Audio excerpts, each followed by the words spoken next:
नमस्कार, वंदे मातरम। मैं हूं श्यामगिरी। आप देख रहे हैं हमारा चैनल मुद्दा भारत का। मुद्दा भारत का यानी मुद्दा आपका। मुद्दा है लोकसभा चुनाव से जुड़ी खबरों के ऊपर महाराष्ट्र की राजनीति का। महाराष्ट्र में तो वैसे चुनाव खत्म हो चुके हैं। 5 चरण में ही जो है 48 सीटों के चुनाव संपन्न हो गए हैं और सभी उम्मीदवार अब जो है अपनी आराम की अवस्था में हैं। लेकिन एक ऐसे नेता है जो महाराष्ट्र के उद्धव ठाकरे जी, उनको लेकर जो है चर्चा खूब जोरों में है। रोज कुछ ना कुछ उनके बारे में जो है खबरें आई जाती है। अब ऐसी खबर है कि वो जो है चुनाव परिणाम आने के बाद वो लंदन भाग जाएंगे। जहाँ ये कह रहे हैं नीतीश राणे जी, जो भाजपा के युवा नेता हैं, वहाँ विधायक हैं, प्रवक्ता हैं, और उन्होंने कहा है कि उद्धव ठाकरे जो है चुनाव परिणाम के बाद लंदन चले जाएंगे। क्या है इसके पीछे की राजनीति, क्यों उन्होंने कहा है, इस पर हम थोड़ा सा आज चर्चा कर लेंगे। हालांकि रोज जो हम उद्धव ठाकरे के ऊपर चर्चा कर ही रहे हैं, आज भी जो इसी पे करेंगे। सर, क्या कहेंगे उद्धव जी के बारे में? आप रोज कुछ ना कुछ कहते हैं। हाँ। आज ऐसी खबर है कि वो लंदन चले जाएंगे। क्यों लंदन चले जाएंगे सर? सर, मैं आपको ही पूछूंगा ना जी। आपसे ही शुरुआत करता हूँ कि आपको ऐसा लगता है क्या कि ये चुनाव का रिजल्ट आने के बाद वो लंदन चले जाएंगे? ऐसा आपको लगता है? आप जो आपको लगता है वो बोलो। जी जी, मेरी ओर मत देखो। इस चुनाव के बाद, रिजल्ट के बाद बहुत कुछ होने वाला है। बहुत से लोग लंदन क्या कहाँ भाग जाएंगे कुछ पता नहीं चलेगा। ऐसी तो मतलब आपका इशारा इटली की ओर भी है?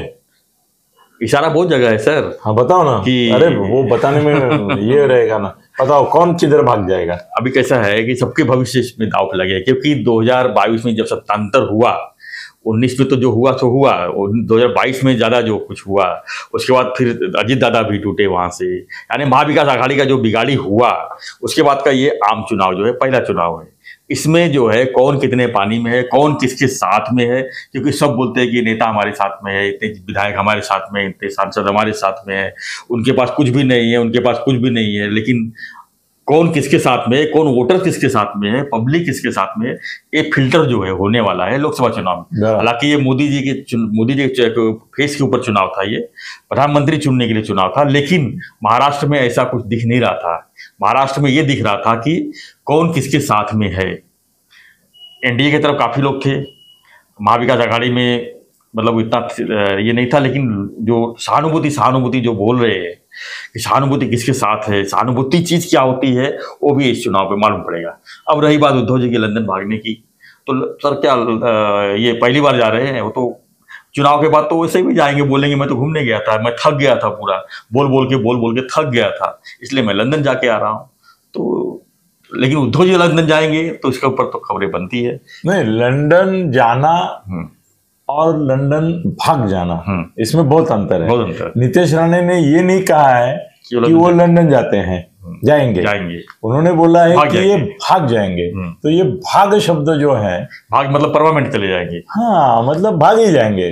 जैसे मल्ल्या भाग गया है, जैसे नीरव मोदी भाग गया है, वैसे भाग जाएंगे, ऐसा उसका कहना। यानी उनके ऊपर जांच जो है बहुत बुरी तरह से। आपको कारण क्या लगता है कि जिस वजह से भाग जाएंगे? मतलब यही है क्योंकि दो मुख्यमंत्री अंदर गए हैं सर।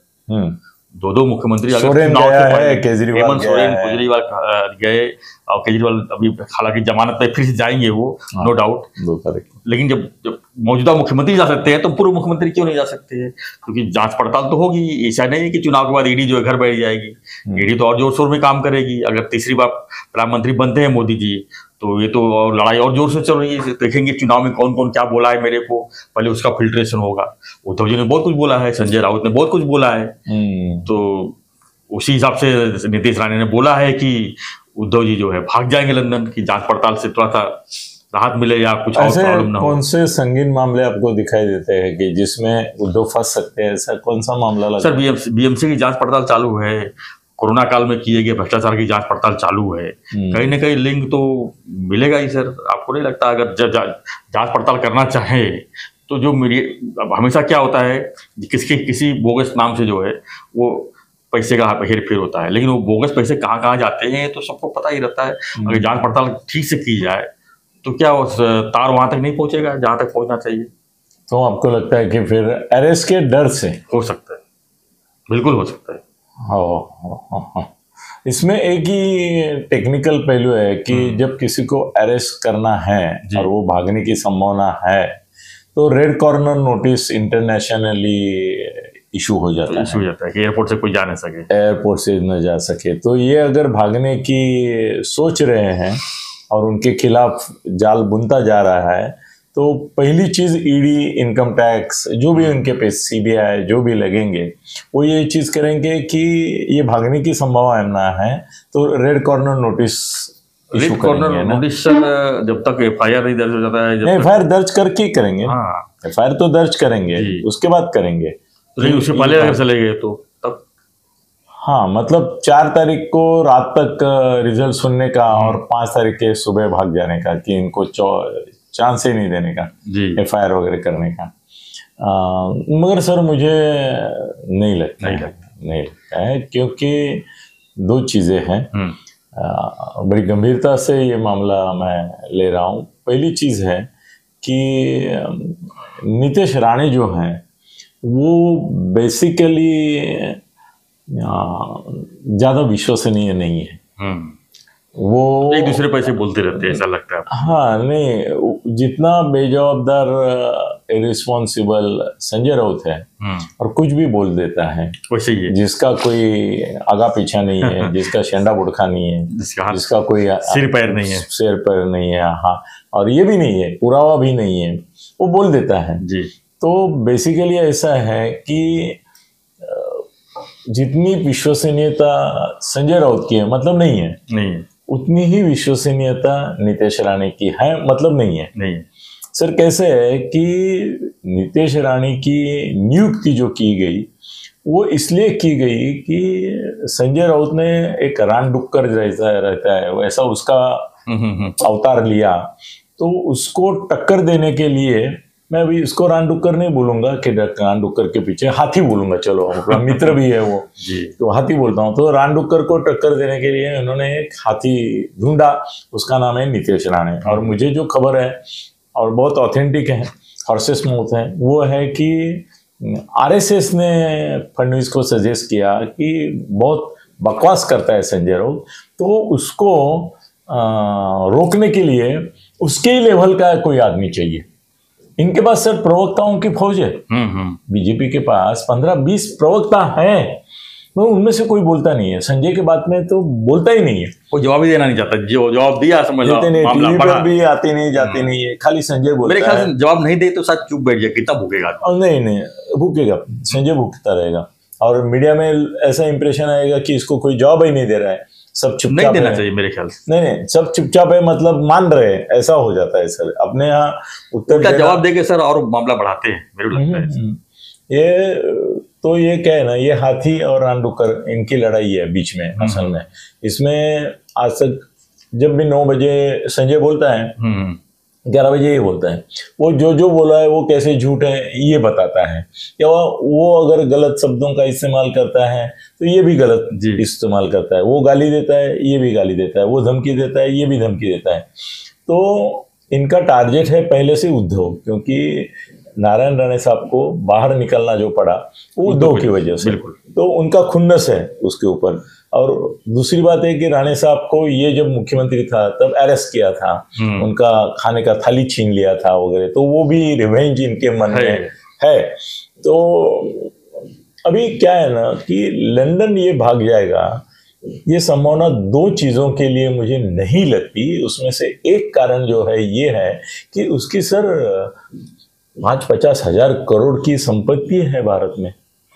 सर जब भाग जाता है आदमी कोई, मल्ल्या उनकी सील हो जाती है ना, तो इसकी 5-50 हजार करोड़ की संपत्ति सील हो जाएगी, ये परवड़ेगा नहीं इसको।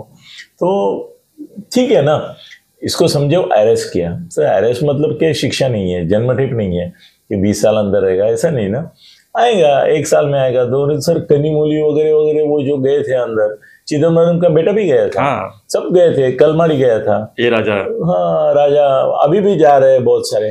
तो सर संजय राउत 1 महीने में निकल आए, है कि नहीं? हाँ, अजीत दादा के ऊपर छापे पड़े, उनके लोगों को पूरा, मतलब उनकी बहनें सबके तलाशी ली गई। सर हर एक को तलाशी लेने के बाद अरेस्ट किया, ऐसा भी नहीं है, तलाशी ली गई। तो मेरे को ऐसा नहीं लगता है कि, और दूसरी बात मैं बताता हूँ अभी। पहली बात तो ये है कि उसके पास 25,000 करोड़ की संपत्ति है, वो छोड़ेगा नहीं। दूसरी बात ये है कि ईडी वगैरह ने समझो कुछ लिया, अभी उसका तुम्हारा शेड भी में फार्म हाउस वगैरह वो इसके ऊपर ये किया है, ईडी ने सील बिल लगाया है उसके इसका। मगर सर ऐसा है कि हर एक को अरेस्ट ने, अनिल परब को कहाँ अरेस्ट किया है? अनिल परब को नहीं किया है। बहुत सारे लोग ऐसे हैं कि जिनके खिलाफ अभी अमोल पालेकर का, अमोल कीर्तिकर भी खड़ा था ना, हाँ, उसकी भी उसको ये जांच हो रही है खिचड़ी की, वो नहीं उसको अरेस्ट किया। ये सुजीत पाटेकर है इसका जमाई, हाँ, संजय राउत का, उसको अरेस्ट किया था, 3-4 महीने रखा, छोड़ दिया। तो ऐसा सर केजरीवाल को भी रखेंगे क्या 5-10 साल थोड़े रखेंगे, साल भर रहेगा ज्यादा से ज्यादा 6 महीना रहेगा। तो सर अरेस्ट का कैसा है कि उद्धव को अरेस्ट करना सरकार को भी महंगा पड़ेगा, क्योंकि अभी कुछ नहीं किया है उसको, फिर भी उसके बारे में सिंपैथी है। अभी जितनी भी सीटें उसकी आएगी नहीं आएगी वो बात की बात है, मगर सिंपैथी है, ये तो बात खुली है। और कुछ नहीं किया, खाली पार्टी तोड़ी करके सिंपैथी अगर उसको अंदर डाला तो उसकी सिंपैथी, जैसे केजरीवाल का बैकफायर हुआ है सरकार के ऊपर। सरकार ने उसको अंदर नहीं डाला होता तो इतना बड़ा वो हीरो नहीं बनता था। अभी हीरो बन गया है, प्रधानमंत्री पद का दावेदार बन गया वो, बैठे बैठे सब पीछे पड़ गए, वही अकेला रह गया। तो ये गलतियां नहीं करेंगी। दूसरी बात ये है सर कि उद्धव ठाकरे को प्रधानमंत्री ने आश्वासन दिया है कि तुम्हारे जब भी बुरे दिन होंगे, तुम जब कठिनाई महसूस करोगे, तो मैं यहाँ बैठा हूँ, तुम्हारा फैमिली फ्रेंड हूँ। बाला साहब से मेरे अच्छे रिश्ते थे और तुमको जब भी जरूरत पड़ेगी मैं यहाँ पे हूँ मदद करने के लिए। तो मेरा तो अंदाज ये है कि चुनाव के बाद ये नीतीश राणे बोलता है वैसे वो लंदन नहीं भागेंगे, वो बीजेपी की तरफ भागेंगे। ये आपने सही कहा एकदम, कि वो बीजेपी की तरफ भागेंगे, मगर बीजेपी में नहीं जाएंगे। बीजेपी भी बहुत सारी पार्टियां हैं छोटी मोटी, वैसे इनको भी संभाल लेंगे, शिंदे को भी संभाल लेंगे। कॉर्नर बैठे रहो। हाँ सर, ये कैसा है ना कि कॉर्नर में बैठे रहो, नहीं आ जाओ। सर क्या है, उनको अपोजिशन ही खत्म करना है। वहां शरद पवार भी आस लगाए बैठे हैं, उनका अगर पराभव हो गया जबरदस्त तो वो भी बोलेंगे भाई कांग्रेस में जाके क्या फायदा है। देश में भी कांग्रेस 40-50 के आगे नहीं गई है, कांग्रेस को कोई भवितव्य नहीं है, तो सुप्रिया को लेके वहां कहाँ जाएंगे। तो अच्छा है, इनका तो 4 बार ये चर्चा हो भी गया है ना जी शिंदे के साथ। इनका भी सर आखिर तक ये भी उद्धव ठाकरे ने ये भी बोला था कि एकनाथ शिंदे को करो मुख्यमंत्री, चलेगा मुझे, मगर हम युति में आते हैं। और उस समय उनको ऐसा डर लगा कि मुझे शिंदे डिस्टर्ब हो जाएंगे, और देर हो चुकी थी वो मैटर। हाँ, देर नहीं होती है सर कभी। अजीत दादा को कहाँ देर हुई अजीत दादा को लिया ना जब लेना था सर। 1 साल भर एकनाथ शिंदे और फडणवीस राज ठाकरे को बोलते रहे मिलेंगे बैठेंगे करेंगे, मिलेंगे बैठेंगे करेंगे। 1 साल कुछ नहीं किया। जिस दिन तय हुआ सब 1 मिनट में अंदर आ गए, तो ऐसा कुछ नहीं। तो मुझे उद्धव ठाकरे भी शाना है, वो क्या करेगा, वो भागेगा नहीं, वो पैचअप कर लेगा, बोलेगा 25 साल से हम इनके साथ ही थे, अभी फिर से हम गलती कर बैठे। वो गलती भी मान लेगा, बोलेगा गलती कर बैठे, हमको दिशा भूल गई कि कांग्रेस वालों ने हमको चुतिया बनाया, कुछ भी बोल सकता है वो। और इसलिए हम लोग ये भी बोलेंगे शाम का बुला सवेरे ये तो सर ऐसे है कि जब मोदी जी ये बोलते हैं कि भाई मेरे मन में ठाकरे के प्रति कृतज्ञता है, उनके शिवसैनिक को मैंने मुख्यमंत्री बनाया, तो उनके बेटे को बनाना क्या अवगढ़ है।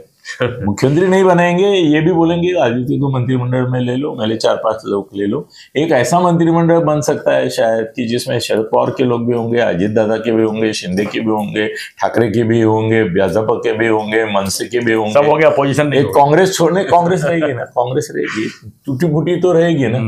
अनेक अशोक चौहान बाहर आएंगे, फिर भी रहेगी। सर एक जमाना महाराष्ट्र में भी ऐसा था कि हार्डली 50 लोग रहते थे अपोजिशन के, 228 से, बाकी 100-200 तक इनके ही रहते थे। अभी भी सर इनके है ऐसे सब मिला के 200 तक है, ऊपर भी एनडीए के 400 तक है अभी। तो मेरे को नहीं लगता है कि वो भाग जाएंगे। नीतीश राणे बोलता है उसमें से सच्चाई 1% ही रहती है, तो नीतीश राणे को ज़्यादा सीरियसली लेने में कोई मतलब नहीं। इसमें तो बिल्कुल ही सच्चाई नहीं, 1% भी नहीं है।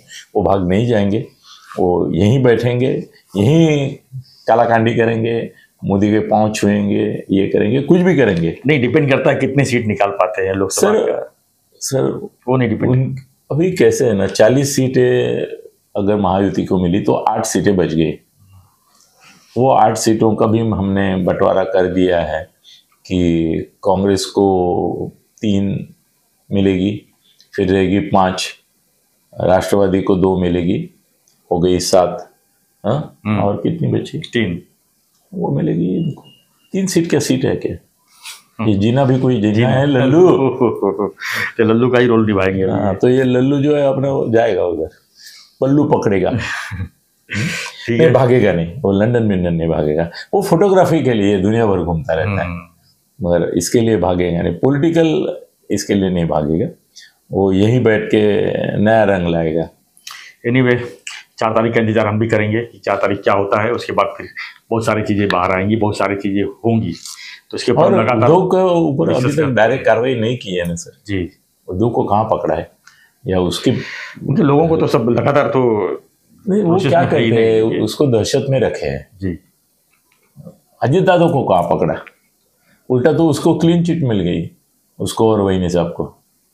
क्या इसी को लेकर तो और यही राज ठाकरे पिछले 19 में तो कपड़े उतार रहा था मोदी शाह के, उसको तो पार्टी में ले लिया, मतलब महायुति में। यही राजनीति है, मगर इनके साथ जाएगा उद्धव। तो इन चर्चाओं पर आपकी क्या प्रतिक्रिया है, हमें कमेंट बॉक्स लिखिए। हालांकि उद्धव ठाकरे का मामला जो है रोज कुछ न कुछ सुर्खियां लेकर ही आता है, और लोग जो है बड़े लगन से लोग वीडियो देखते भी हैं, क्योंकि जब हम वीडियो डालते हैं तो जिस तरह से, और हम सच्चाई बोल रहे हैं, हम नीतीश राणे नहीं है कि वो भाग जाएगा बोले, तो यही रहेगा। तो अपनी प्रतिक्रिया देते रहिए और बने रहिए हमारे साथ, देखते रहिए हमारा चैनल मुद्दा भारत का। चैनल को लाइक, शेयर और सब्सक्राइब जरूर करें। फतेह साहब का भी चैनल है मराठी में, अनिल गगन बेदी, उसको भी बहुत सारे वीडियो, उसको भी लाइक कीजिए, शेयर कीजिए। धन्यवाद। जय हिंद, जय महाराष्ट्र, जय श्री राम।